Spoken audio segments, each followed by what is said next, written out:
oleh pengadilan, oleh hakim. Jokowi juga sempat menanggapi sentilan Ketua Umum PDI Perjuangan Megawati Soekarno Putri yang memintanya menunjukkan ijazahnya agar polemik seputar ijazah ini tidak berlarut-larut. Jokowi menyatakan dirinya sedih dan kasihan jika kasus ijazah ini berlanjut ke proses pengadilan. Terkait sebelumnya dari Ibu Ketum PDIP sempat menyebut kalau misalkan memang ijazahnya asli itu tinggal ditunjukkan aja, nggak perlu sampai repot-repot seperti ini. Mungkin bisa ada tanggapan Pak Jokowi? Saya itu sebetulnya sedih. Sedih karena apa? Kalau proses hukum mengenai ijazah ini maju lagi ke tahapan berikutnya.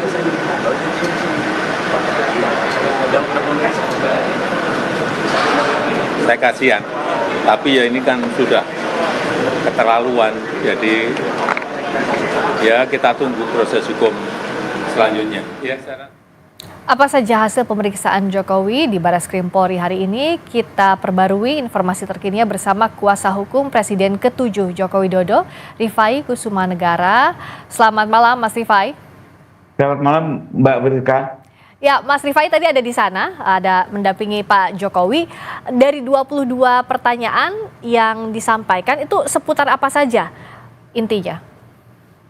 Ya betul Mbak Priska, jadi tadi kami mendampingi Pak Jokowi sejak pukul 9.30 memenuhi undangan penyelidikan dari Barreskrim Polri, dan beliau ditanyakan lebih kurang berangkat dari 8 pertanyaan besar. Lalu dari 8 pertanyaan besar ini memang terus berkembang karena pertanyaan-pertanyaan terus didalami, sehingga total di akhir kami hitung 22 pertanyaan. Yang ditanyakan lebih kurang ya seputar riwayat hidupnya, riwayat pendidikannya, termasuk perjalanan beliau berkuliah di UGM ya, sejak diterima, proses perkuliahan, KKN, pembuatan skripsi, sampai dengan proses wisuda hingga pengambilan ijazah itu sendiri lebih kurang. Tadi kita sama-sama melihat Pak Jokowi membawa map hitam, itu isinya apa Mas? Ya, jadi pertama kan kami hanya menerima panggilan ya, dan memang 2 minggu lalu, maaf saya koreksi, 2 minggu lalu kami juga diminta secara tertulis untuk menyerahkan ijazah. Sekalipun dalam proses penyelidikan kami kooperatif, kami berikan ijazah tersebut 2 minggu yang lalu dan diantar oleh adik ipar beliau.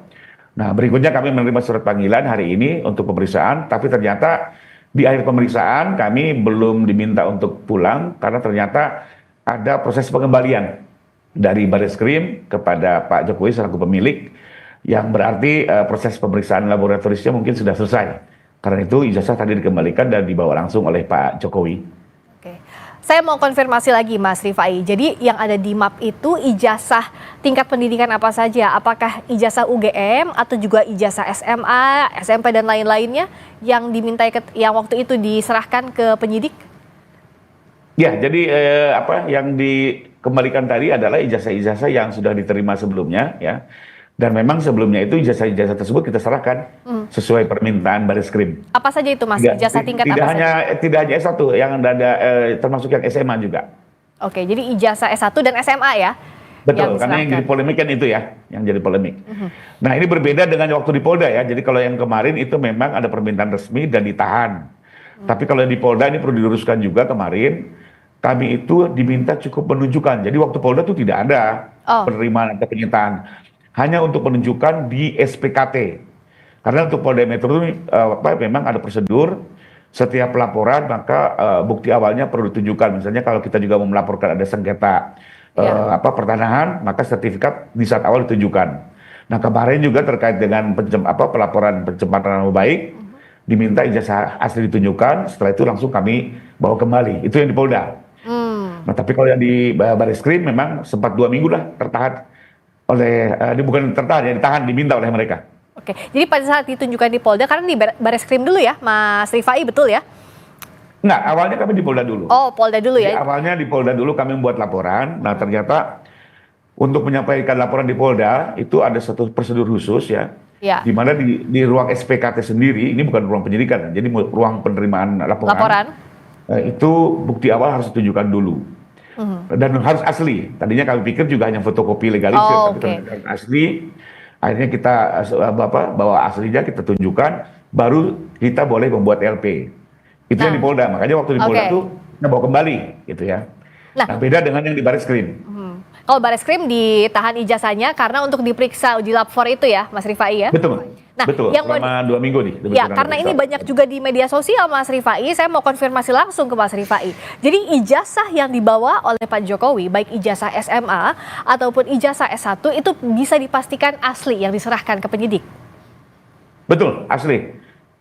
Dan kami saksikan ya. Apalagi kalau kami sih sebenarnya kami sudah lihat itu sejak 2 tahun yang lalu waktu menangani perkara di tahap awal ya.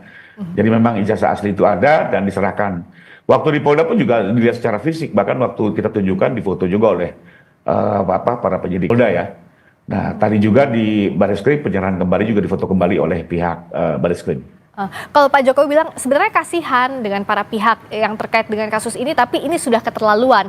Artinya apakah Mas Rifai, Pak Jokowi yakin bahwa dalam hal ini Pak Jokowi lah yang benar dan ijazah itu bisa dibuktikan keasliannya? Ya, kalau kami yakin, Mbak. Jadi artinya bagaimanapun ya Pak Jokowi yang mengalami langsung ya, yang menjalani perkuliahan langsung, mengikuti perkuliahan KKN, pembuatan skripsi hingga ujian dan selesai, beliau tentunya meyakini apa yang dialaminya selama ini. Ya. Karena itu juga dia sangat berkeyakinan untuk menempuh semua proses hukum yang ada. Nah, mengenai kalimat tadi kasihan, saya coba ikuti, memang sejak awal Pak Jokowi itu sampai sekali nggak ada pikiran untuk melakukan tuntutan atau laporan di Polda ya. Dan waktu itu pun juga kami kan diminta untuk 2 kali melakukan konferensi pers, mengingatkan semua pihak gitu ya, untuk menghentikan penyebaran hoaks gitu. Tapi terus berlangsung sehingga tadi mungkin kalimat beliau kan sudah tidak ada jalan lain lagi. Saya harus mengupayakan keadilan bagi martabat dan kehormatannya dengan melakukan upaya hukum di Polda Metro. Dan demikian. Proses hukum ini masih terus berlangsung. Kita lihat proses yang sedang saat ini dilakukan oleh penyidik. Terima kasih Mas Rifai Kusumanegara, kuasa hukum Joko Widodo. Ya, sama-sama Mbak Friska. Sampai Indonesia Malam masih akan kembali dengan sorotan lainnya usai kumandang azan maghrib.